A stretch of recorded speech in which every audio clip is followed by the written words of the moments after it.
Bienvenue sur Inch'Allah Airlines. Notre température sera de 35 degrés à notre arrivée à Pattaya.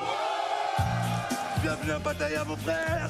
Ici, c'est le paradis des Kaira. Comment savoir si une meuf, elle a une teub? Tu prends un ballon, tu lui jettes à il ou elle, tu vois, et la personne se dit, si jamais elle contrôle le ballon poitrine, elle fait tête, elle fait plat du pied, elle te la remet, ça veut dire qu'elle a une teub. Alors Pattaya, l'idée est venue de l'envie de traiter de ce phénomène de société qui est la jeunesse de banlieue qui part faire la fête dans ces villes de Thaïlande qui sont Pattaya et Phuket.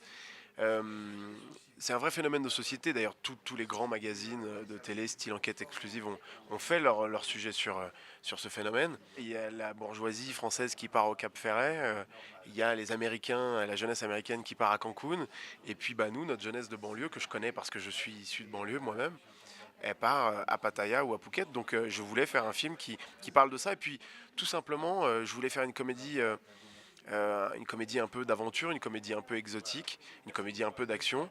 Et pour ça, Pattaya et la Thaïlande étaient un super terrain de jeu dans lequel j'allais pouvoir poser mes personnages pour leur faire vivre une aventure un peu folle. Je vous présente ma femme. Je crois qu'il y a un doute là. Beauté, mon amour, va. Tu veux faire des gosses? Et ben, contrairement à ce qu'on peut penser, je travaille de manière un peu sérieuse et stricte. C'est-à-dire que je travaille avec des mecs qui ont une énergie folle, qui sont des acteurs incroyables, des humoristes incroyables. Je pense à Malik, à Gad, à Ramsey évidemment, et qui sont des mecs qu'il faut canaliser un petit peu. Et ça veut dire que je dois être le chef de bande, je dois être le moniteur de la colo, et donc imposer un peu de rigueur. J'en ai passé des époques. Des hauts, des bas, des vertes, des pas mûres.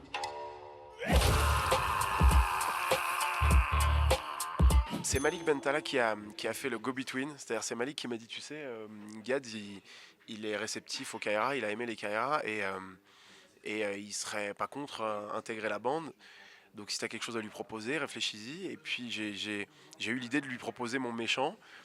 Et puis Gad avait très envie de composer un personnage, il avait très envie de refaire l'accent marocain, enfin de faire ce dans quoi pour moi il est le meilleur, c'est-à-dire la composition de personnages comme Chouchou, comme Coco, etc. Donc je lui ai proposé ce rôle, il a accepté. J'ai pas eu un Gad Elmaleh star sur mon tournage, j'ai eu un Gad Elmaleh à mon service, au service du film, au service de mon univers et de mon humour. Donc ça c'était vraiment super. Toi ça te dérange pas comme ta meuf, puisqu'elle a une teub en fait. Mais mon frère, toutes les femmes, elles ont des particularités. Tu m'avais pas dit, toi, ta meuf, elle était relou, je sais pas quoi. Bon, la mienne, elle a une petite tête, quoi.